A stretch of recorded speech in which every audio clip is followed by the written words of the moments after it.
করে লা ইলাহা ইল্লাল্লাহ মুহাম্মাদুর রাসূলুল্লাহ। সকলে পড়েন সাল্লাল্লাহু আলাইহি ওয়াসাল্লাম। এ ভাই পাইলের মানুষ, দেখো না মনটা একটু নরম করে দেওয়া যায় কিনা। আমি আসল জায়গায় চলে এসেছি বাবা। আমি এটা বোঝানোর জন্যই তোমাদেরকে এতগুলো কথা আমি তোমাদেরকে বোঝাই এই জায়গায় নিয়ে এসেছি বাবা। আমার নবীর কি লীলা খেলা বাবা। আমিনার রেহমের ভিতরে আমার নবী আস্তে আস্তে বড় হতে লাগে। আমিনা বলে, ও মক্কার মহিলারা শোনো, তোমরা যখন সন্তান পেটে ধারণ করো তোমাদের বমি বমি ভাব হয়, তোমাদের কেমন জানি বিরক্ত বিরক্ত ভাব হয়, কিন্তু খোদার কসম আমি যখন আমার মুহাম্মদকে পেটে ধারণ করি আমার বিন্দু পরিমাণ আমার কষ্ট হয় নাই। আমি যখন মুহাম্মদকে পেটে নিয়ে আমি কোনো মরুভূমি এলাকা দিয়ে যাই, যে এই পাথরটা আমার পায়ের নিচে পড়ে যায়, পাথরটা মোমে রূপান্তরিত হয়ে যায়। আর একটু জোরে বলেন না সুবহানাল্লাহ। আমিনা ডাক দিয়ে বলে, শুধু এই পর্যন্তই শেষ নয়। আমি যখন মুহাম্মদকে পেটে নিয়ে কোনো মরুভূমি, আমি যখন কোনো কুয়ার কাছে যাই, কোনো বালতি লাগে না, মশক লাগে না, মুহাম্মদের বরকতের কারণে কুয়ার পানি আমার হাতের নাগালে অটোমেটিক চলে আসে, অটোমেটিক চলে আসে। এ বাবা, আমার নবী আস্তে আস্তে আমিনার রেহেমের ভিতরে বড় হয়। ভাগ্যর কি লীলা খেলা। আমার নবীর বয়স যখন আমিনার রেহেমের ভিতরে 6 মাস হয়ে যায়, আবার নবীর বাবা আব্দুল্লাহ দুনিয়া থেকে চলে যায়। এই ভাই পাইলের মানুষ, আমি জানি এখানে তোমাদের স্থানীয় তোমরা মানুষ কিন্তু খুবই কম। অনেকের বাড়ি আছে বগুড়াতে, অনেকের বাড়ি আছে মাগুরাতে, অনেকের বাড়ি আছে জামালপুরে, অনেকের বাড়ি আছে শেরপুরে। আমি জানি না এই ময়দানে আমার নবীর মতো কার মা নাই, কার বাবা নাই। আর এই মা বাবাদের কেমন বটবৃক্ষ যাদের নাই, তারাই শুধুমাত্র জানে। এই যে চাকরির সুবাদে, আমার বাড়িও তো জামালপুর বক্সিগঞ্জ থানায় বাবা। আমরা চাকরির সুবাদে টঙ্গী চেরাগালিতে থাকি। এখন বাবা মা দুজনে জীবিত আছে। মাঝে মধ্যে রাত 3টা-4টার দিকে ফোন দিয়ে বলে, বাবা এখনো বাসায় গিয়ে পৌঁছিস কিনা। এটা যদি মা বাবা যদি চলে যায়, সারাদিন তল্লাশি করেও পাবে না, সারাদিন তল্লাশি করেও পাবে না। এ যুবক, তোর হাত 2টা গায়ে দে, তোর পা 2টা গায়ে দে। আর মা বাবাদের কেমন বটবৃক্ষ যাদের নাই, তারাই জানে। এই শীত মৌসুমে কত প্রান্ত থেকে প্রান্ত ঘুরে বেড়ায়, কত মানুষ কত আবেগ মাখা ভালোবাসা দেখায়, কিন্তু ওই জনম দুঃখিনী মা বাবার মতো নিঃস্বার্থ ভালোবাসা কেউ দিতে পারে না। আমার নবী 6 মাস বয়সে যখন বাবা হারায়, আমার নবী আমিনার রেহেমের ভিতরে আস্তে আস্তে বড় হতে লাগে। আমিনা বলে, আমার নবী আস্তে আস্তে যখন বড় হয় আর এক একটা ঘটনা প্রকাশিত হতে লাগে। আমার নবীর দাদার নাম ছিল আব্দুল মুত্তালিব। আব্দুল মুত্তালিব ছিল খানায় কাবার মুতাওয়াল্লি, বাইতুল্লাহর মুতাওয়াল্লি। তদানীন্তন সময় বা আরবদের একটা চিরতর নিয়ম ছিল, যেই মহিলার স্বামী মারা যায় তো ওই মহিলাকে বিধবা উপাধি দেওয়া হতো। ওই মহিলা দামি কোনো সেন্ট ব্যবহার করতে পারতো না, দামি কোনো আতর ব্যবহার করতে পারতো না, দামি কোনো পারফিউম ব্যবহার করতে পারতো না। কিন্তু তোমার আমার পয়গম্বরের মা আমিনা বলে, আমি যখন মুহাম্মদকে পেটে নিয়ে যেই রাস্তা দিয়ে যাই, রাস্তাটা কেমন জানি সুগ্রাণে সুবাসিত হয়ে যায়। আমি যেদিক দিয়ে যাই রাস্তাটা গ্রান বের হয়ে যায়। আমার নবীর দাদা আব্দুল মুত্তালিবকে মক্কার অন্য অন্য নেতা যারা আছে, আমার নবীর দাদা আব্দুল মুত্তালিবকে বলে, কি ব্যাপার নেতা সাহেব, আপনি তো নিয়ম করেছেন বিধবা মহিলারা দামি সেন্ট ব্যবহার করতে পারে না, দামি আতর ব্যবহার করতে পারে না। আপনার পুত্রবধূ সে কি এমন দামি ব্যবহার করে, দামি আতর ব্যবহার করে? আমার নবীর দাদা আব্দুল মুত্তালিব লজ্জায় মাথাটা হেড করে বাড়িতে এসে বিবির সাথে শেয়ার করেছে। আমার নবীর দাদি আব্দুল মুত্তালিবকে ডেকে বলে, ঠিক আছে, আপনি যেহেতু শ্বশুর, আপনি যেহেতু পুরুষ মানুষ, আপনার বলার দরকার নাই, এমনি তো আমাদের সন্তান মারা গিয়েছে। এখন যদি আমরা পুত্রবধূকে কিছু গায়েল করে বলি তাহলে কষ্ট পাওয়ার সম্ভাবনা আছে। আপনার বলার দরকার নাই, আমি মহিলা মানুষ বোঝায় সমঝায় বলবো। আমার নবীর দাদি আমার নবীর মা আমিনাকে ডেকে বলে, মা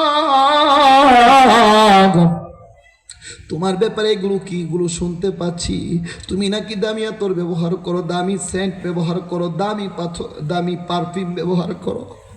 আমার নবীর মা আমিনা দু চোখের পানি ছেড়ে দিয়ে বলে, শাশুড়ি আম্মা, দুনিয়ার কোনো মানুষ জানুক আর না জানুক, আপনি তো মহিলা মানুষ, সারাদিন আমার সাথেই থাকেন। আমাদের তো 3 বেলা ঠিক মতো চুলায় আগুনই জ্বলে না, আমরা তো ঠিক মতো 3 বেলা খানাই খেতে পারি না। দামি পারফিউম ব্যবহার করব কোথায় থেকে, দামি আতর ব্যবহার করব কোথায় থেকে?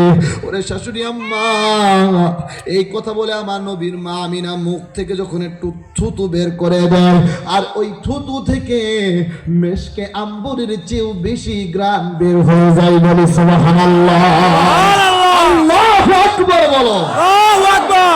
এ ভাই পাইলের মানুষ, দিলের কান দিয়ে বাবা শুনো। এ যুবক ভাই, আমার বন্ধুবর মুফতি শরীফুল ইসলাম মধুপুরী বলে গিয়েছে, আজকে তুমি ডিমারিয়ার পাগল হয়ে গেছো, আজকে তুমি নেইমারের পাগল হয়ে গেছো, আজকে তুমি রবিনু তাপ্পার পাগল হয়ে গেছো, কিন্তু খোদার কসম, এরা কিন্তু তোমারে জান্নাতে নিয়ে যেতে পারবে না, এরা কিন্তু তোমারে সুপারিশ করতে পারবে না। এইভাবে আমার নবী আস্তে আস্তে আমিনা রেহেমের ভিতরে বড় হয়। তদানীন্তন সময় আরবদের একটা চিরতর নিয়ম ছিল, সন্তান ভূমিষ্ঠ হওয়ার পরে এই সন্তানকে কাবা চত্বরে রেখে আসা হতো।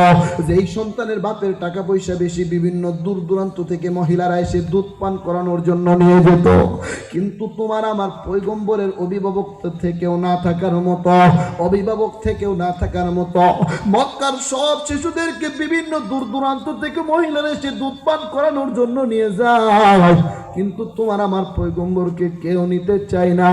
এদিক দিয়ে আমার মালিকের কি লীলা খেলা, হালিমাতুস সাদিয়া আমার নবীর দুধ মা, আসার সময় তার উটটা দুর্বল হওয়ার কারণে পিচ পড়ে গিয়েছে। হালিমাতুস সাদিয়া কাবা চত্বরে এসে দেখে একটা ফুটফুটে সন্তান পড়ে রয়েছে, যার চেহারার সামনে আকাশের সূর্যের আলোটাও ম্লান হয়ে যায়। বলি সুবহানাল্লাহ। হালিমাতুস সাদিয়া তার স্বামীকে ডেকে বলতেছে, স্বামী, কাবা চত্বরে একটা ফুটফুটে সন্তান পড়ে রয়েছে, এই সন্তানকে কি নিয়ে আমরা আমাদের বাড়িতে যাব নাকি? এদিক দিয়ে হালিমার স্বামী বলে, হালিমা, তোমার যেটা ভালো মনে হয় তুমি সেটাই করতে পারো। এদিক দিয়ে হালিমার স্বামী বলে, আমাদের বকরিগুলোর উলানে তেমন দুধ ছিল না, আমাদের বকরিগুলোর উলানের ভিতরে বাটের মধ্যে তেমন দুধ ছিল না, কিন্তু খোদার কসম, যেই দিন থেকে মুহাম্মদ আমাদের ফ্যামিলিতে জয়েন করেছে, আর মুহাম্মদের বরকতের কারণে আল্লাহ আমাদের ওই বকরিগুলোর উলানে দুধে টইটম্বুর করে দিয়েছে। বলি সুবহানাল্লাহ। যার লাগি দুরুদ পড়ে ফেরেশতারা, পাখিরা সুরের গুনে আত্মহারা, হৃদয় মাঝে যার কল্পনা, তিনি আমার কামলিওয়ালা শাহে মদিনা, পৃথিবীতে যাহার কোনো হয় না তুলনা, আকাশ বাতাস চন্দ্র সবই যার লাগি দিওয়ানা, ভুলে যদি যাও গো সবই তারে বলো না, তিনি আমার কামলিওয়ালা শাহে মদিনা। মারহাবা বলেন, আরে একটু জোরে বলেন না মারহাবা। এ ভাই পাইলের মানুষ, এ বাবা দিলের কান দিয়ে শোনো, বৃদ্ধ বাবা, যুবক ভাই, এ পর্দার অন্তরালের মা, একটু দিলের কান দিয়ে শুনে দাও রে মা, আজকে যদি তুমি মারা দাও, কে খুলবে তোমার নাকের ফুল, কে খুলবে তোমার কানের দুল, কে খুলবে তোমার হাতের বালা, কে খুলবে তোমার গলার মালা? কেউ কিন্তু তোমার সঙ্গী হবে না। এ পর্দার অন্তরালের মা শুনে দাও, আমার নবীর মা হালিমাতুস সাদিয়া বলে, যেই উটটা আসার সময় দুর্বল হয়ে পড়েছিল, হাঁটতে পারে না, চলতে পারে না, কিন্তু খোদার কসম, যেই মাত্র মুহাম্মদকে উটের উপর আরোহণ করি আমরা আমাদের বাড়ির দিকে রওনা দেই, যারা আমাদের আগে রওনা দিয়েছিল তাদেরকে পিছ ফেলিয়ে আমাদের উটটা আগে চলে গিয়েছে। বলি সুবহানাল্লাহ। হালিমাতুস সাদিয়ার কাছে আমার নবী সৈবত, আপনাদের মনে হয় খারাপ লাগতেছে?